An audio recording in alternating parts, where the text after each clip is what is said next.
Hello, ladies and gents, and welcome to the INB show with your host, Slam Stapleton. I am your host, Slam Stapleton, and today we'll be discussing something that's been a little bit controversial in the realm of video games and all that shindig, pizzazz thing, and that is the Unity fallouts. Now, for many of you who aren't aware, and for many of me, much of my brain thing, I am sort of unaware of this until I had to go on to many a YouTube video to figure out exactly what Unity kind of was. So, for any of you who don't know, I got the scoop. Let's break it down. So what is Unity? So Unity is basically this video game developing system. It kind of is a very big thing when it comes to, indie gaming and the mobile gaming spheres and all that. A lot of people tend to use it to build their games and all that type of stuff. It's not necessarily like Premiere Pro, but it's similar in how people use it. I mean, a lot of people use Adobe Premiere Pro to edit their videos. In fact, I use Premiere Pro to edit my videos. A lot more, technological, advanced people tend to go a little bit further when it comes to editing videos. But the baseline nowadays is Adobe Premiere Pro. Just like back in, 2010, it was Movie Maker. A lot of Movie Maker type of stuff, and then, most advanced people used Premiere Pro. Now the baseline is Premiere Pro, and I guess Unity can be kind of boiled down to the baseline when it comes to, video game development. And I guess the best part is you can use Unity as like a video game system, and you can play the game that you develop on Unity across multiple different platforms, which is, I guess, kind of interesting in that you don't have to, boil it down to just one system. You can make it across multiple systems. It's pretty interesting. PC and console and all that, just the works. But now, apparently, Unity had kind of put out in its blog that it would be, as of January 1st of next year, they'd be changing the terms and conditions of their, their license to use their engine and all that. Which apparently, you're going to have to pay a monthly runtime fee, which will be charged each time a qualifying game made with Unity is downloaded by an end user. And this is coming specifically from GeekWire, which I would say it's pretty down pat when it comes to this type of stuff. And just a few details here. The threshold for incurring the runtime fee is determined by the version of Unity a developer is using. For example, users of a free personal package will become eligible for a fee if a single project were to pass 200,000 in 12-month revenue and 200,000 lifetime installations. After that point, Unity would charge the developer a flat 20 cents per install.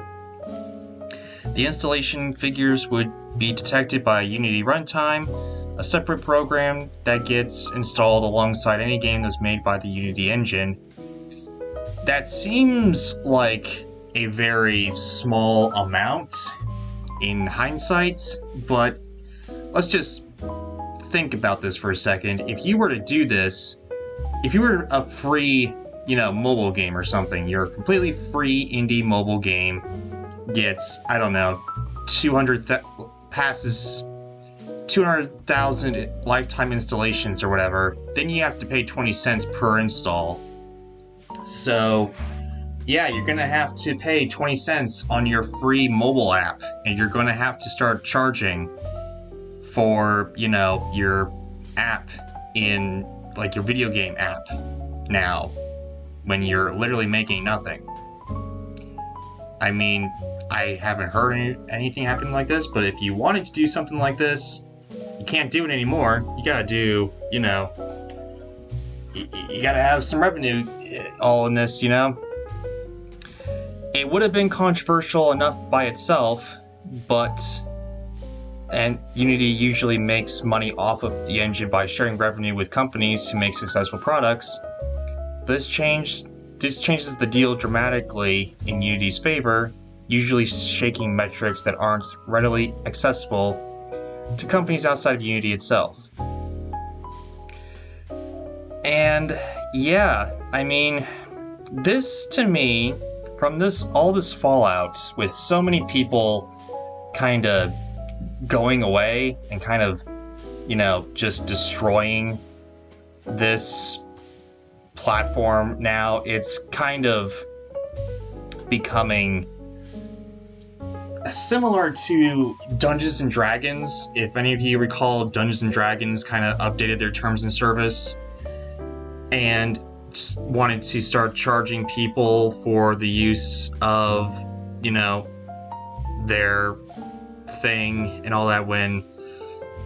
Whenever they made, Dungeons and Dragons stuff, people, you did it for free, and Dungeons and Dragons the company didn't, get any whatever money pouring into it. But now, there was this huge controversy that their terms of service, if you buy Dungeons and Dragons or whatever, Wizards of the Coast, their parent company would be making a lot more money and basically sucking a lot of money out of the creator and all that, which a lot of people didn't really like.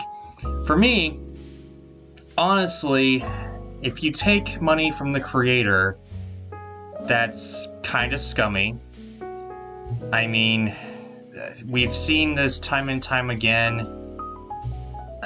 I mean, is it, in the short run, is it not that bad? Yeah, but it could be a avalanche. It's just a steeper slope that could just become an avalanche of just, hey, are we charging 20 cents? We could charge $2 or $20. It can just keep on going up and up and up. So I'm not necessarily for this. I kind of understand it. I mean, I've seen the Philip DeFranco video on this, and he actually was more on the fence than I thought he was going to be.